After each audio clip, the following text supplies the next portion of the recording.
We are back on the Rational Boomer podcast. Hopefully, your day is going well. It is Friday. We had a busy one yesterday. Donald Trump surrendered to the Fulton County Jail. So did Mark Meadows. And we thought he might try to make a run for it because he was doing everything he could to not have to surrender. But the judge and Fonnie Willis said, fuck yourself, you're coming in. And so he probably had a tantrum and stomped his feet when he went in, but he went in nonetheless. We'll talk more about that in a little bit. Now, yesterday afternoon, I was kind of out of the mix because I had babysitting duty of sorts with my wife and my granddaughter, little Junie. My son was having an open house for where he works. He works with a government, local government agency, and they were having an open house and they were showing off all kinds of things. And he asked if we could go hang out with the little girl and take her through the place, and then ultimately take her back home, try to get her fed and settled down, and just hang out with her. Well, you know me, I'm going to hang out with her any chance I fucking get. So we go to this event and we're bopping around. And what I love about this kid is she isn't shy about anything. She walks around like she owns the place. And she's getting involved in everything, trying all the games and winning these little prizes and such. And we walk by this popcorn stand. And the people running it are all people that work with my son. And my granddaughter said she wanted some of this popcorn, and the lady behind, being a mom in her own right, said, well, can she have popcorn? And I looked at the woman, I go, well, that all depends on who she's with, and she's with me now, so hell yes, she can have popcorn. So anyway, she gets the popcorn, and there's a lot of stuff to try there. She got her first shot at blue ice cream. She got her first shot at a lollipop. She got all kinds of stuff. She ate more. Cotton candy. She got a bucket of cotton candy. That little girl was wired when we got home, but we still had fun, and we got her down and she went to sleep, and it was a great time. Normally, I would feel like I was missing out because of all the shit that was going on with Donald Trump and such.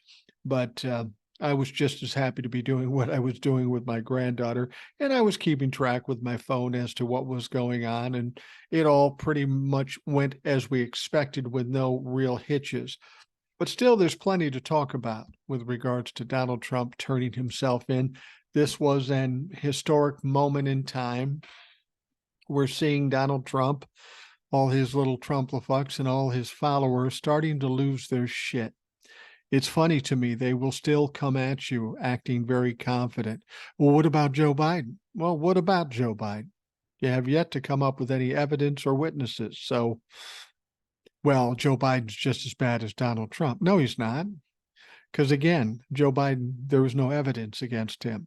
Donald Trump's got tons of evidence, tons of witnesses, and they're all Republicans. So, yeah, it's not really even a good comparison.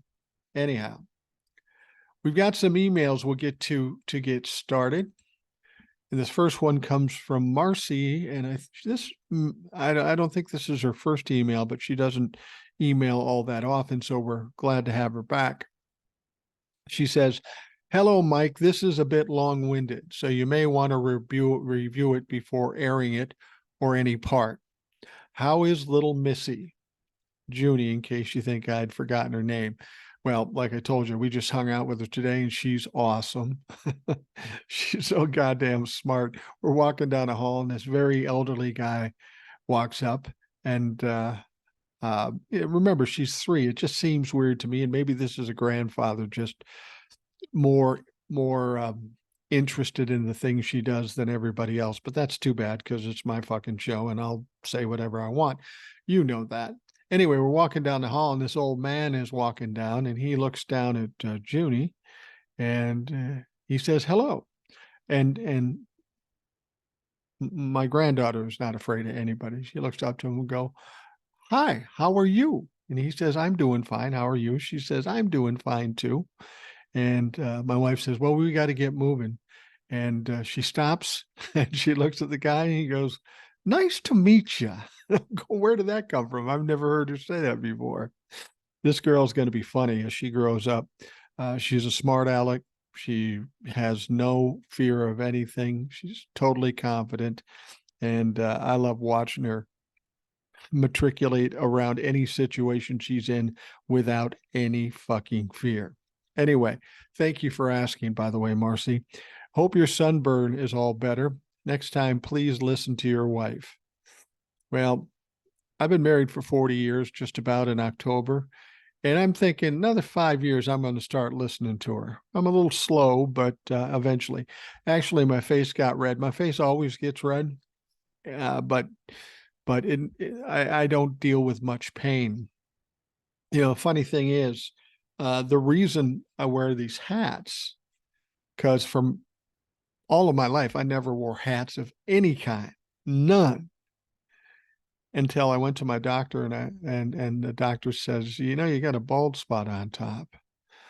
And being a smartass, I looked at him and go, "When did that happen? What did you do?" And he kind of looked at me weird. I go, "Yeah, I know." He said, "When you're out in the sun or out in your boat or whatever, you better start wearing a fucking hat because you could get yourself in trouble." And I'd already experienced getting a sunburn on the bald spot there. So it is painful, especially when you go into the shower. So I started wearing the hat. I was never comfortable wearing a hat. Still not really that comfortable, but I do it for medical reasons. Even in the winter, I do it. I just have fuck it. And then when I started doing the TikToks, I did some without the hat and with the hat. And of course, my hair is limited. It's not that I'm very vain about that. I really don't care. But when I looked at myself doing videos, my head seemed to be more balanced when I had a hat on it. Why I even thought about that, I don't fucking know, but I did, and here we are. All right. She said, "Thanks for the invite to the podcast. You invited me on TikTok." Yes, I did, but I'm not as versed in the American political or any system to voice my views, not to mention I would be thrown off. You see, I'm so tired of DT that I haven't turned on my TV in days. My vice is The View and about 15 to 35 or 30 minutes of news straight after. But most TV programs are on break, so I occupy my time otherwise. TikTok being the other vice, and then not so much. Or MSN.com when I'm on my laptop. Well, I will say this to you. You don't have to worry about getting thrown off the podcast because the only person that could throw you off the podcast would be me, and I wouldn't do that. You can come on the podcast and say whatever you want. Now, if it makes you uncomfortable and you don't feel good about it, I'm not going to pressure you, but I will tell you that everybody that's ever come on the podcast has always noted later on how easy it was. It's just a conversation. It's like if we met in a grocery store and we started talking about, politics. But it's up to you. If you want to come on, by all means, you have my email address now. Just say, "Mike, I'll give it a try." If you don't want to, that's fine. I appreciate you listening. Now, she goes on to say, "Mike, I'm sick of DT, but my anger is at the justice system. Why are they pandering to him at almost every turn? They give him, his lawyers, orders mainly of what he is not or should do. And before they can finish an order, it's like DT says, 'Watch me, and what are you going to do about it?'" About the special media thingy, granted, there's not much we can do there, but he is getting his lackeys to post verbatim for him. Oh, wait, one can get a hold of a post or I'm not sure what she means there, 2/10, and trace it back to Genius. Purposely misspelled it, Jeenius. What is even more sickening to me is that poor Black folks don't get a chance in the justice system, and the DT gets to play the system like a fiddle. True. The other thing, the GOP in office now should have been pulled and fired and arrested when they signed not to certify the election. Their signatures should have been enough to kick them out and prosecute them. To hell with the open seats. There are real people out here and around DC willing to work for the country. So as much as I'm tired of hearing about or seeing DT and his merry MAGA band of idiots, I'm even more ticked off at the legal system. Another thing I do not understand is how is it that DT went in as president and cleaned house, installed who he wanted, and JB is still playing nice, letting certain folks hang out, like DeJoy in the Postal or U.S. Postal Service. Well, that's a good point. As I've always said, Biden's kind of old school. He plays by rules that were big in the 80s and 90s. He hasn't really come into age in the 2020s. That's one of the problems I have with Joe Biden. That said, he's a far better option than the alternative, meaning Donald Trump. As far as our justice system, I agree with you completely. Our justice system apparently has no teeth and can do very little, either by way of whatever their powers are or the people running it who are unwilling to do their jobs. We need to get through the 2024 election. We need to get Joe Biden reelected because he's going to be the main one that's running. People want other Democrats to run. It's not going to happen. It doesn't make sense for it to happen. We'll put Joe Biden in there and we'll see what goes on from that point. But we need to win the House and the Senate too, so that we can start making the changes that are necessary, from the Supreme Court down to federal courts, down to the U.S. Postal Service. None of that shit is going to change until we get the power back in the House and maintain the power in the Senate. You know, we watched the Republicans do nothing but obstruct in the House of Representatives. There's no reason to think that they're going to change their style at any time soon leading up to 2024. We literally have to take their power away and then just fucking do it ourselves. It's unfortunate, but that's what's going to happen. She says, funny, Geraldo R., I'm assuming she means Geraldo Rivera, was on The View today, and he had the nerve to say that JB should pardon DT. Joe Biden should pardon DT. I've heard a number of people say that. And, you know, back in the day when Gerald Ford pardoned Nixon, it was to have the country heal. But frankly, this is a much different situation than we've ever seen. If we want this country to heal, we need to prove that even the elite, like Donald Trump, are held accountable and that, in fact, no one is above the law. So I disagree with Geraldo Rivera. He got fired by Fox, didn't he? I don't even know why he worked for Fox. Anyway, I know why he's saying it, but like Joe Biden, he's a little past his expiration date. Yeah, it might have been okay to say in the 80s and 90s, but not this time around. Now, Whoopi Goldberg went for his jugglers. He said first he would never have to admit to doing wrong. His response, well, that will never happen. Then pardon him for what, I ask. Like the other MAGA hats. He said DT would just go off into the sunset and the country would heal. Not the case. I mean, in retrospect, if we look at what Gerald Ford did to Nixon, we can now say it was a mistake. And the reason we can say it's a mistake is because, well, Donald Trump may have never happened had they not gotten the freedom that Nixon had from not getting indicted and charged. Goes on to say, aren't we still waiting for this to happen regarding the January 20th thing and the fake election claims? And no pardon would ever bring that about, just me saying. But off the record, what was going through my mind was ask him if he did grape Bette Midler, another classic MAGA Kool-Aid drinker. Bette Midler is MAGA? I don't think so. I think just the opposite. I think she's even done some like parody songs against Donald Trump. I'm not sure that's true. So thanks, but I won't have much input to add to the podcast, just questions, but I will keep listening and learning. Here goes nothing. Hitting send. I will see if I can log into the live tomorrow night. Thanks, Mike. Keep on keeping on. Well, thank you, Marcy. I appreciate it immensely. And, coming on the podcast isn't for everybody, and that's fine. That's fine. All right. The next email starts out, "Hey, Boomer, I'm not sure how this is being overlooked.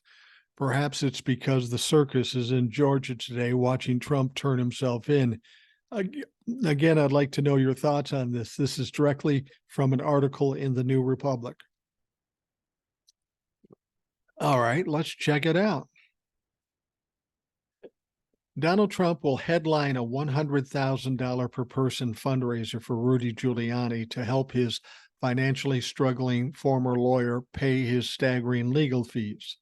The fundraiser will take place on September 7th at the Trump National Golf Club in Bedminster, New Jersey, and is sorely needed by the exceedingly broke former mayor.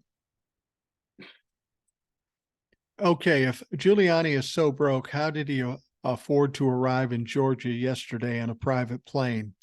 I think someone needs to follow that money with Giuliani because he told the judge that Lady Ruby and Shane Moss civil case he was broke. The judge ordered him to release his financial statements. Then the next day, he not only pled guilty, opening himself up to a judgment, but he also paid their $89,000 attorney fees. I don't know about you, but where I'm from, that's not broke. He still hasn't sold his home, so where is the money coming from? Giuliani is flying around in private planes, clearing $89,000 checks, but at the same time, he's broke. As my grandmother would say, those ends don't go together. Anyway, it's my assumption that not all the money raised will go towards the Giuliani Defense Fund. I think Trump will take at least half, if not more. I'm wondering how many people will even go to this overpriced grift disguised as a fundraiser. What type of turnout do you think they'll have? I've attached a copy of the invitation. Thanks, Boomer, old soul. Well, I think they had a fundraiser recently where it was like $100,000 and not many people showed up. They ended up having to give away tickets and try to grift money off them after the fact. Yeah, if Donald Trump is having a fundraiser, he's going to get a taste, if you will. He's going to take a cut.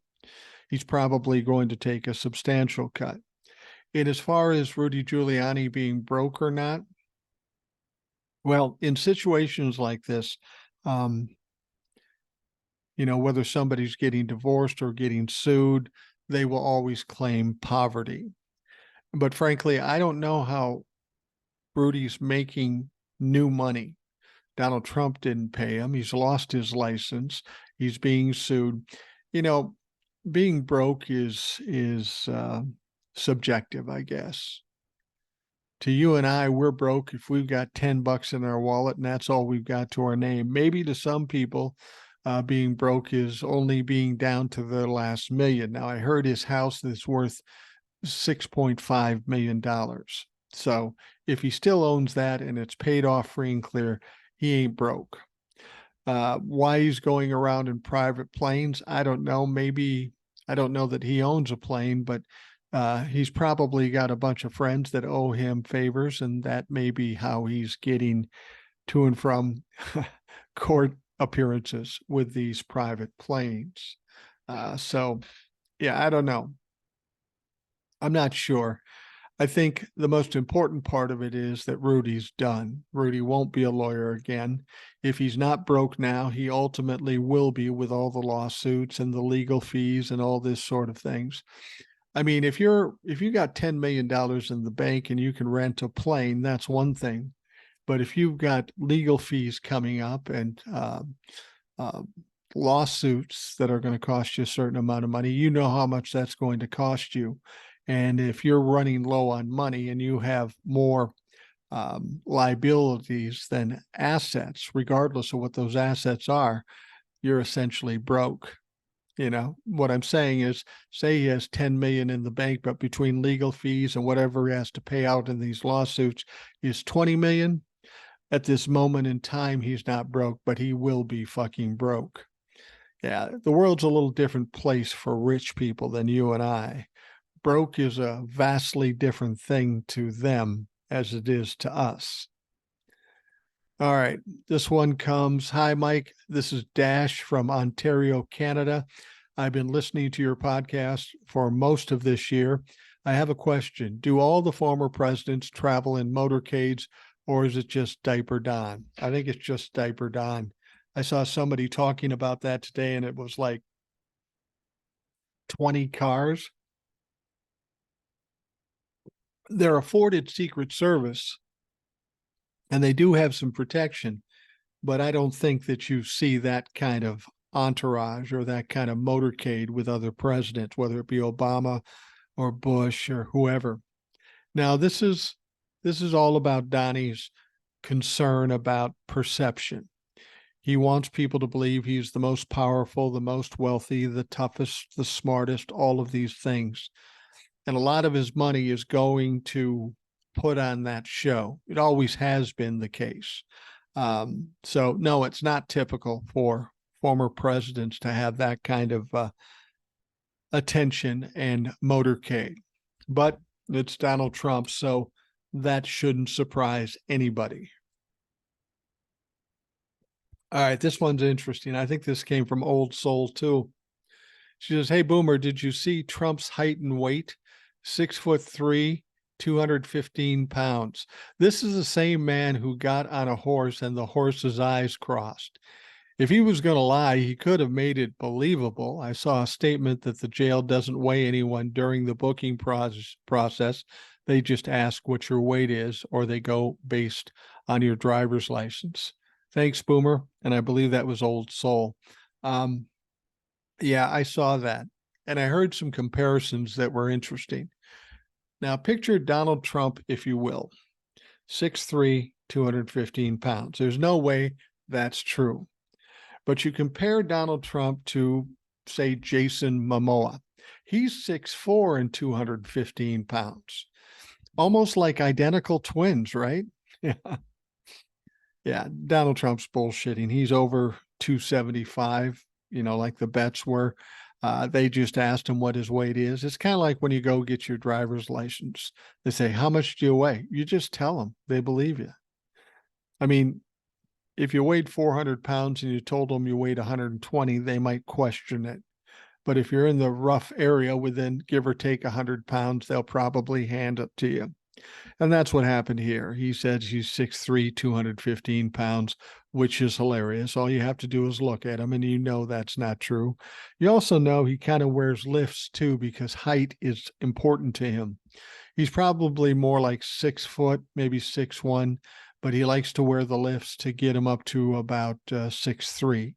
For whatever reason, he thinks that's important. But as I said earlier, with Donald Trump, it's all about perception. He wants to be the biggest, the best, the richest, the smartest, the fastest, whatever.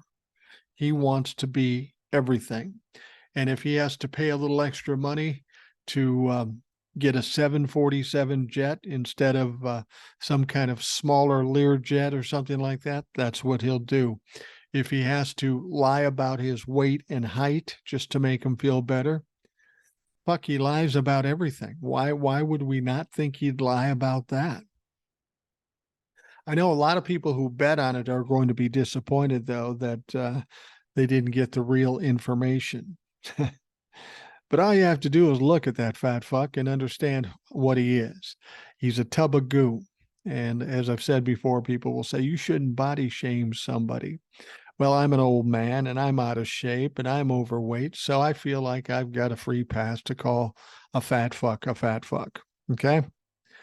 People can call me whatever they want to call me, and I don't really care. It doesn't bother me in the least. In fact, I'm an older guy and I got a belly, and I was sitting with my granddaughter on the couch, and she's leaning against me. And she put her finger on my stomach. She goes, "Grandpa, what do you have in there?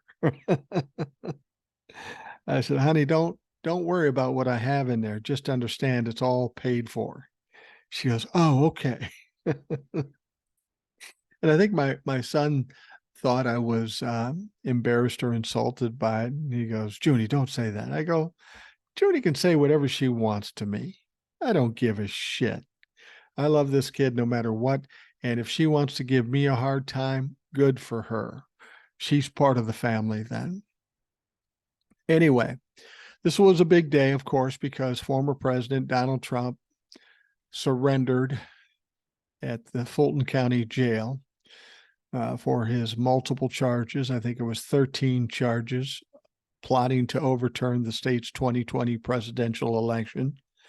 Now, he was indicted on August 14th with 13 felonies. District Attorney Fani Willis had given Trump and his 18 alleged co-conspirators until noon on Friday to surrender. Several others have done so, but there's still quite a few that have not as yet. And they only have till noon on Friday, today, actually. And if they don't, she's going to issue arrest warrants. And these people that didn't show up are going to get a free ride in. They're going to get picked up, handed some bracelets, and brought back to the county jail.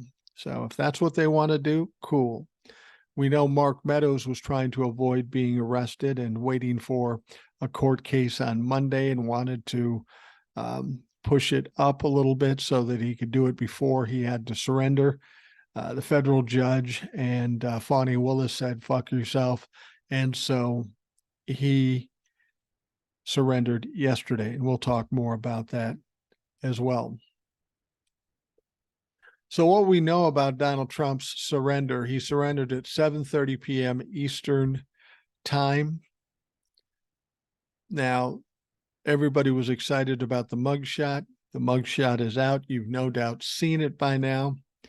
And the story is that prior to surrendering, Donald Trump had been talking with his handlers, if you will, about this mugshot and trying to figure out how he's going to look when he takes the mugshot, to be defiant and look strong and all that stuff.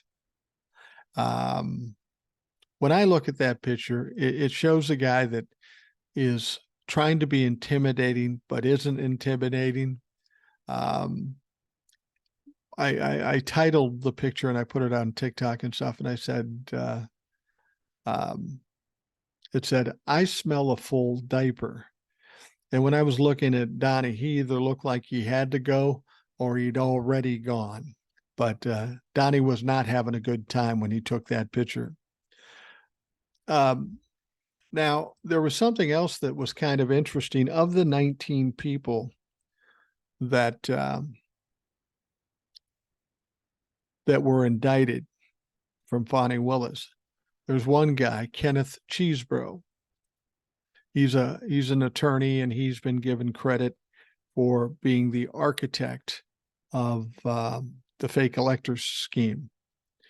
Well, he came out of the blue, nobody expected it, and said that he wanted a speedy trial. So then Fani Willis said, okay, cool. We'll start the trial on early October. Maybe it was mid-October.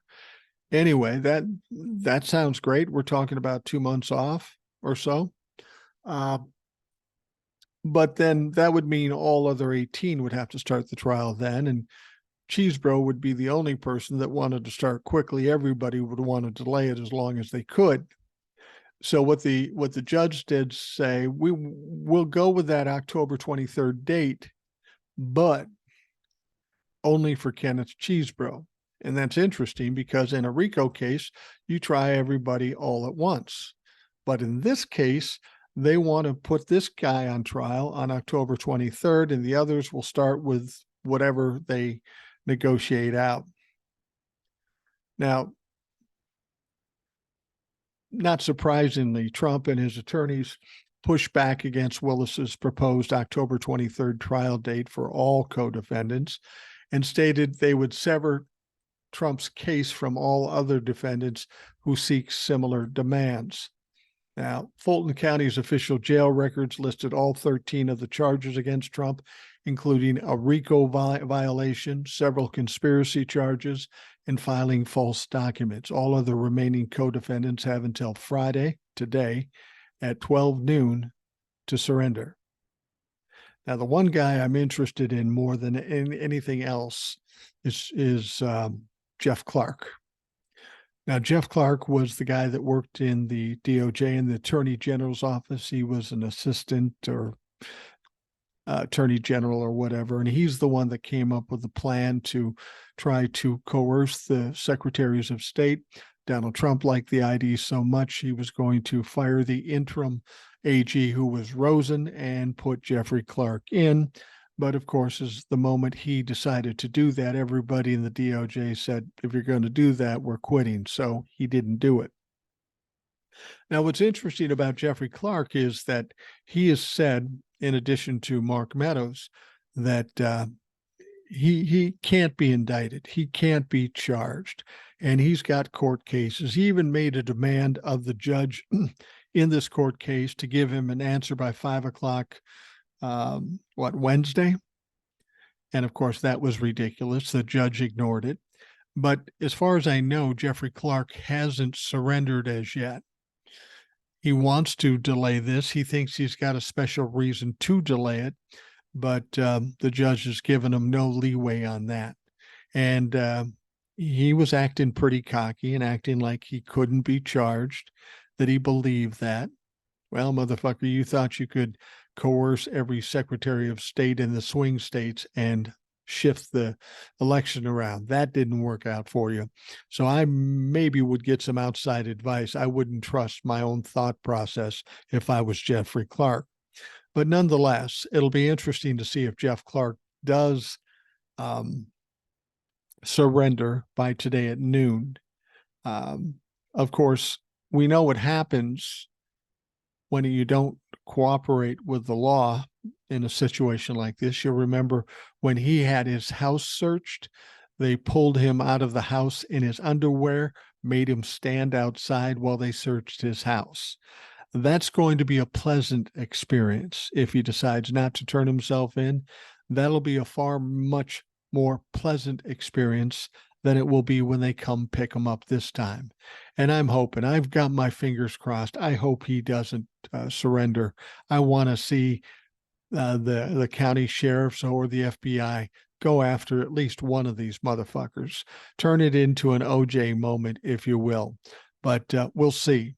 We'll know today if Jeffrey Clark decided to jump in and actually surrender, or he's going to continue to try to play this tough guy role that nobody's buying. Nobody's buying at all. All right, we'll take a quick break and we will be right back.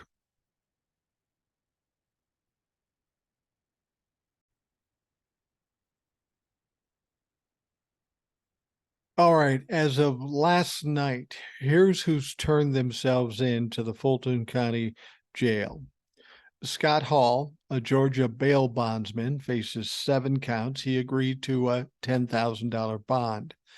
John Eastman, a conservative lawyer, is charged with 9 counts. His bond was set at $100,000. Kathy Latham, a Republican official, faces a total of 11 counts, and her bond was set for $75,000. David Schaefer, the former chairman of the Georgia GOP, is charged with 8 counts. He agreed to a $75,000 bond. Kenneth Chesebro, a conservative lawyer, is charged with 7 counts, and his bond was set for $100,000. Ray Smith III, a lawyer for Trump's reelection campaign, faces 12 charges. He agreed to a $50,000 bond. Sidney Powell, a lawyer who was involved in planning Trump's efforts to contest the election. She has 7 charges. Her bond was $100,000, and she's batshit crazy. And speaking of batshit crazy, here's Rudy Giuliani, former personal attorney to Trump, faces 13 charges. His bond was $150,000. Jenna Ellis, a lawyer who was affiliated with the Trump campaign, is charged with 2 counts. She agreed to a $100,000 bond. Mark Meadows, Trump's final White House chief of staff, faces 2 counts. He agreed to a $100,000 bond. Willie Lewis Floyd, a former director of Black Voices for Trump, is charged with 3 counts. He has not negotiated a consent bond order, according to the court records. And then, of course, there's Donald Trump, and he agreed to a $200,000 bond. Now, here's something interesting about this. Donald Trump claims to be a billionaire. He claims to have all kinds of money. He's got so much money. Well, this $200,000, you would think that would be chump change to somebody like Donald Trump. He'd just go in his wallet or write a check for $200,000 and all would be good. Well, that's not what Donald Trump did. He went to a bail bondsman to put the money up. And I'll tell you how that works. Donald Trump, if he put the $200,000 up, once he appeared in court, he would get that $200,000 back. Assuming he didn't run from the law. So again, it's just a matter of putting the money up. You're not giving it away. You're not spending it as long as you plan to show up for court. Now, with a bail bondsman, that's a little different situation. And this tells me Donald Trump's having money. $200,000 shouldn't be a big deal to him, but instead he goes to a bail bondsman. And that bail bondsman then puts up the $200,000, but Donald Trump has to pay him 10%, which is $20,000. Now, the way this works is he gets the $200,000 put up for him. He pays the bail bondsman $20,000. Now, if Donald Trump shows up for court like he's supposed to, then the bail bondsman gets the $200,000 back. But he does not give Donald Trump his $20,000 back, the 10% fee he paid, because that's how bail bondsmen get paid. They're asking for 10%, and while they'll put up the $200,000 and they get it back when you show up, well, Donnie doesn't get the $20,000 back when he shows up. Bail bondsmen got to make money somehow, and that's how they fucking do it. Now, Donald Trump had occasion to talk about his experience in the Fulton County Jail. And to be perfectly honest, you may not be surprised to find this out, but he found it to be a terrible experience.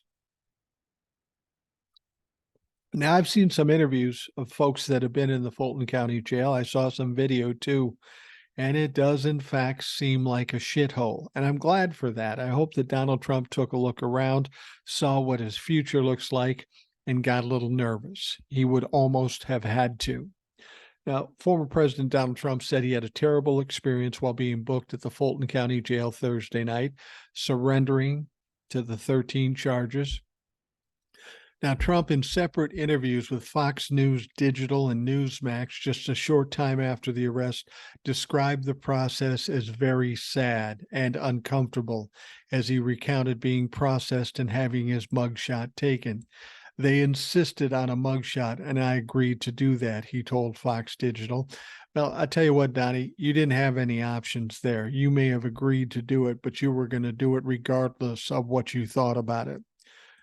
This is the only time I've ever taken a mugshot. It's not a comfortable feeling, especially when you've done nothing wrong. Yeah, you keep saying that, Donnie. Now, Trump recounted his experience at length in an interview with Newsmax's Greg Kelly after landing back in New Jersey. Trump at one point claimed he'd never heard the words mugshot, only to later find himself taking one. Yeah, you've never heard the term mugshot. Okay. He quipped that they didn't teach him words during his time at the University of Pennsylvania's Wharton School of Finance, where he graduated in 1968, mainly because Daddy paid a bunch of money and they pushed him through. Trump goes on to say, I went through an experience that I never thought I'd have to go through, but then I've gone through the same experience 3 other times. In my whole life, I did not know anything about indictments, and now I've been indicted like 4 times, he said. Yes, that's true, Donnie. Good for you. You can count. Trump would later reference the sum of the cases now brought against him. Everything is just like one thing after the next. What they want to do is what they want to try and wear you out, which they would never do. Want to bet, Donnie? The troubles, the time, the money have only just begun. Things are going to get much worse before it's all said and done. And Donnie, you're not very healthy, either physically or mentally. So this isn't going to end up very well for you. I'm convinced of that. Now, Thursday marked the fourth time this year Trump has been arrested and booked after being charged in criminal cases, previously in Manhattan, Florida, D.C., but he did not have a mugshot taken in those cases, something officials in Atlanta made clear would be different this time around, because apparently in Atlanta, they don't fuck around. Now, mugshots of Trump's co-defendants in Fulton County have steadily been released as they turn themselves in this week. We saw that beauty for Rudy Giuliani. He looks like a fucking creep. Fulton County District Attorney Fani Willis gave those charged in the case until noon Friday to surrender. Best I can tell, we've had 12 of 19 turn themselves in, including Donald Trump, and that means 7 more have to come today. Will they? And if they don't, what will Fani Willis do? I don't think I'd want to be testing Fani Willis. That's just me. Trump was charged last week with 13 counts stemming from his efforts to overturn the 2020 elections. These are all felonies. These are all some serious shit. And it is very problematic for Donald Trump. Now, as I was talking about before, Fani Willis has requested a trial start date in October for the election subversion case. So Trump lawyer Kenneth Chesebro, one of the defendants charged with attempting to overturn the election, submitted a demand for a speedy trial under Georgia statute Wednesday. He was the only one of the 19 to do it, but he in fact did do it. Why, I don't know. The only thing I can possibly think of is that he's still deeply in the cult, and Donald Trump somehow encouraged him to be the first one to step up so they could get a look at what the case is about, how serious it is, and how they have to ready themselves. I can't imagine why a lawyer wouldn't be smart enough to understand he'd be just a sacrificial lamb, but there's no accounting for stupidity when it comes to Donald Trump. Now, Willis had previously proposed that the trial start on March 4th, the same week that the voters in 16 states go to the polls in the presidential primaries. Not very good timing for Donnie, but Donnie's calendar is filling up. Legal experts told multimedia outlets that even this timeline would be infeasible. Scheduling the trial 6 months out is overly optimistic, very, very ambitious, and not really realistic. Kay Levine, a law professor at Atlanta's Emory University, said last week. Now, Trump, who has a history of trying to force delays with a complicated pretrial litigation, responded to the court shortly afterward, saying he's opposed to Willis's proposed trial schedule. He also said he'll be filing a motion to separate his case from Chesebro due to his speedy trial request. Now, here's what's weird. He's convinced and tells us that he's innocent. Now, if you're innocent and you know you have the evidence to prove you're innocent, why wouldn't you want a speedy trial? Why wouldn't you want to get out from underneath that? Well, the fact of the matter is Donald Trump is not innocent. He is guilty. He knows it, and he's just going to try to delay it as long as he possibly can. It's also expected that Trump will follow in the footsteps of 3 of his co-defendants and seek to have this trial moved to federal court. Same thing he tried in Manhattan, didn't work. But he thinks the jury pool is likely to be a little less left-leaning, and there is a possibility that a federal judge he appointed could oversee the proceedings. Yeah, Donnie, you're pretty much done. I don't think you're going to get too many judges siding with you anymore, because that will just cause them problems. Well, this request comes the same day that Trump, the front runner of the GOP presidential nomination, is set to surrender, which he did. Several of his co-defendants, including Giuliani, turned themselves in on Wednesday. But as I've said, it sounds like there's maybe another 7 that need to do it at some point today before noon. Now, I don't know when you're listening to this podcast. And frankly, while you're listening to this podcast, we probably have more people who turned themselves in this morning. And I don't know about it because I'm recording this at like 12:30 at night, 12:30 in the morning on Monday. That's one of the problems of doing a podcast late at night. When I'm doing it, all I had really to look at was Sunday. And while things were happening, it isn't as much as what it might happen on a weeknight. But make no mistake, this week is going to be a shit show. I don't know how, why, or when, but every week has been kind of a shit show. More evidence comes out, more problems for Donald Trump, and I suspect that will be the case this week as well. Now, Donald Trump did something yesterday that he hadn't done for a long time. This might point to his desperation.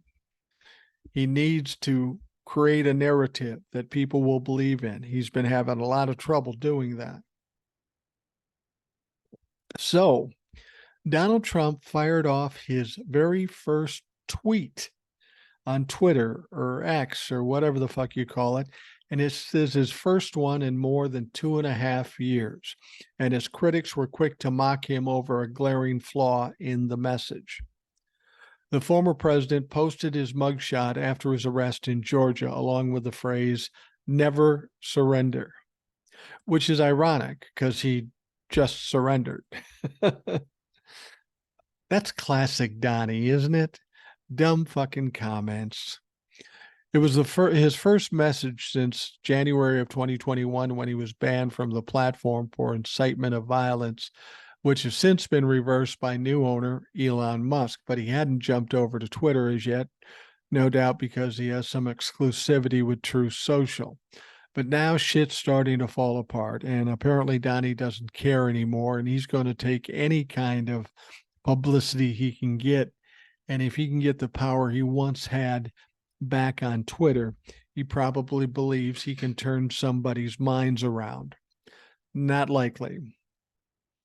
As I said, Donald Trump posted "never surrender" on Twitter. He did the same thing on Truth Social. But again, surrender is exactly what he had just done. He surrendered to authorities in Fulton County to be processed, photographed, and released on bond in his election interference case. Trump's critics on X, aka Twitter, stepped in with a fact check. And once again, Donald Trump was fucking embarrassed. I think Donald Trump spent most of his life embarrassing his friends and family and then his businesses. I don't know that he's aware enough to understand that he's embarrassed when in fact he should be embarrassed. Nonetheless, he's going to be learning some lessons because over the next 12 to 15 months leading up to 2024, he's going to go through a lot of embarrassments, especially now that we know that in Georgia, the trial will be on television or at least videotaped. Donald Trump will be exposed for what he is. And the moment in time I want to see in terms of video for this trial is the moment right after he's pronounced guilty. Actually, 2 moments I want to see. First is the moment after he's pronounced guilty. I want to see what he does because that is going to be the ultimate of putting a guy in a corner with no way out. That could get a little crazy. That could get a little ugly. And like any other train wreck or car wreck, I want to see that shit. The other thing that's going to be interesting, and you're going to have a similar situation, is once he's found guilty, it will be the sentence hearing, what they're actually going to give him. I don't think in his thick, fake, coiffed head, he really believes he'll ever do any time in jail. Now, there was a time I felt the same, but I think that time is long past. I think there's no choice. He must go to jail. Otherwise, this country won't heal. As opposed to don't indict him or pardon him to make the country heal. No, in fact, we need to see him convicted. We need to see it on TV. We need to see him sentenced, and we need to see him walk in a jail if we want this country to truly heal. Now, the former president, in a post on his Truth Social website, shared the booking photo from his arrest in Fulton County, Georgia, along with a link to his fundraiser site. Of course, says election interference, never surrender. The former president, along with 18 of his allies, were indicted earlier this month on the allegations. What's also interesting, it looks like his website got hacked, and whoever took it over posted on the front page, "Don't ever send Donald Trump money. He's just grifting you." Said all kinds of negative things about Donald Trump. And this has got to be giving him and his IT people fits. How did somebody break in, and how do we make sure they don't do it again? I don't know much about hacking, but I've met a couple of hackers. If they want to do something, they're going to figure it out, and they're going to do it regardless of what kind of protections you put on it.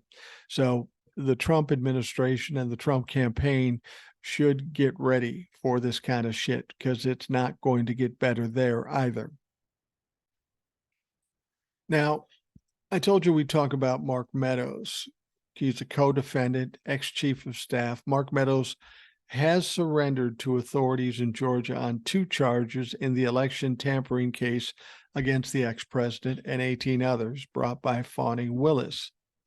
Now, Willis, of course, is the Fulton County DA, announced the indictment of Trump on 13 counts related to election crimes this month.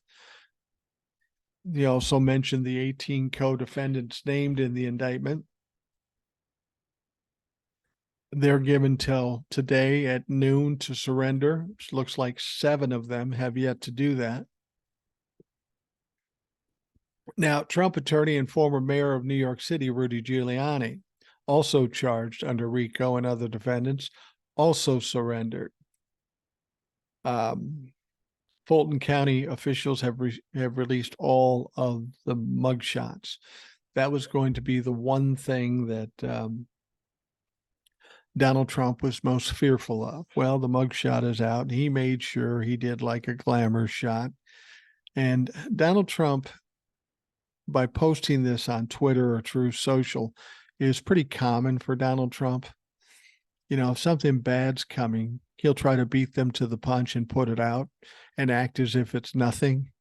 That's what Donald Trump is doing with this mugshot. And the fact of the matter is, he probably will fundraise off of it and probably make a chunk of money, because there's a lot of dumb motherfuckers out there that will feel sorry for Donald Trump, that think he's their Lord and Savior and completely innocent.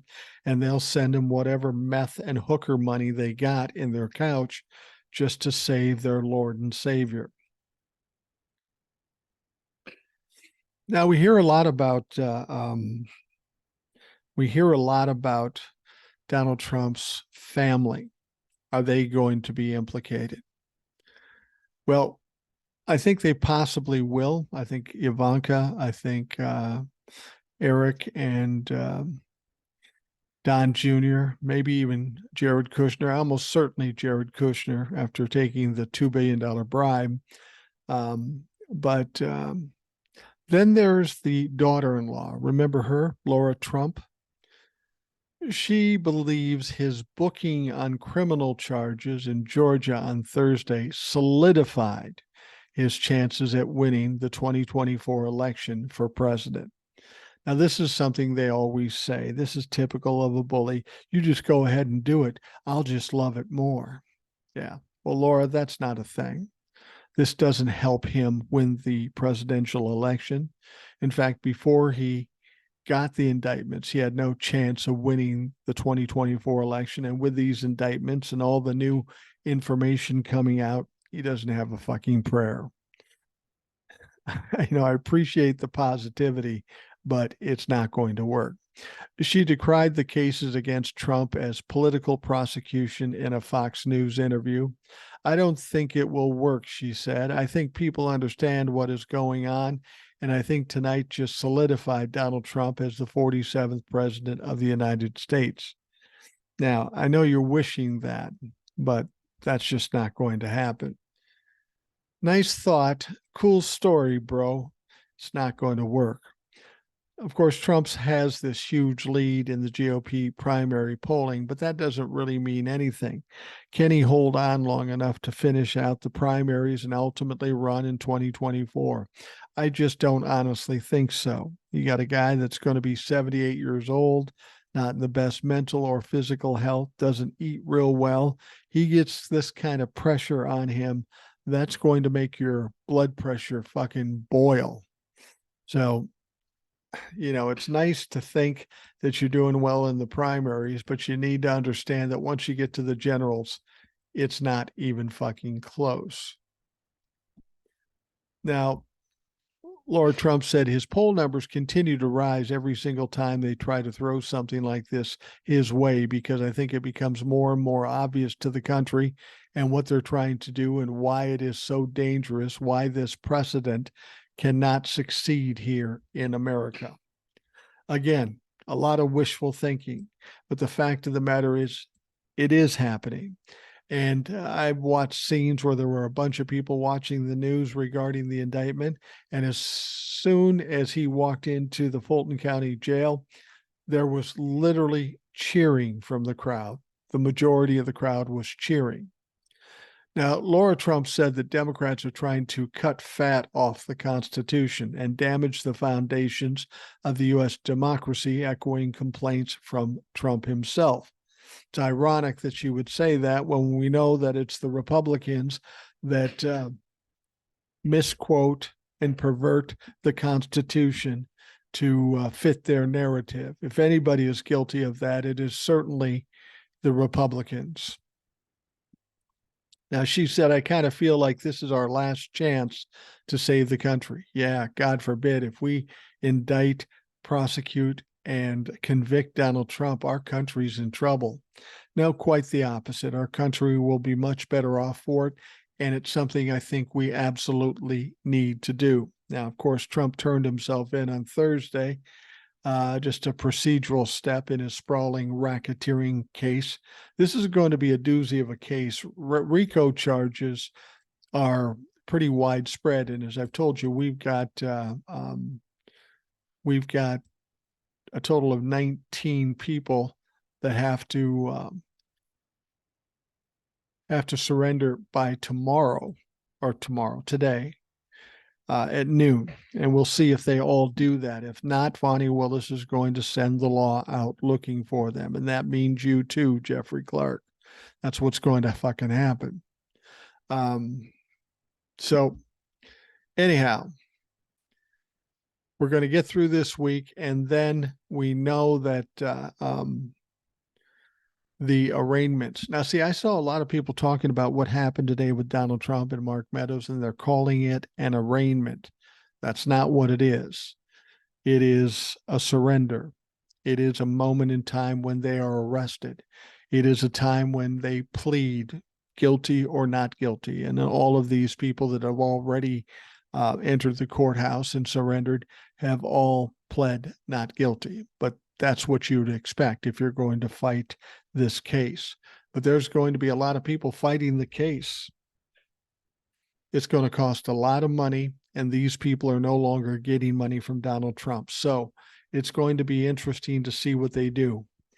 We presume out of the 19 people that have been indicted in this Fani Willis indictment, that at least a handful, if not more, will say, fuck it, I'll flip on Donald Trump, just keep my ass out of jail, or at least limit how much time I'm going to be in jail. So we'll see. A lot will come to fruition today, and we'll know what we're dealing with. And we'll know if Fani Willis is sending the sheriff's department out to grab up these fucks that decided they didn't need to come. It's sad to say, but they are sadly mistaken. they are required to show up. And regardless of what position or the amount of power they had, it doesn't matter. Case in point, Donald Trump and Mark Meadows. They've already surrendered. So all these other people are lesser players. And if they don't surrender, well, they got a motherfucking problem.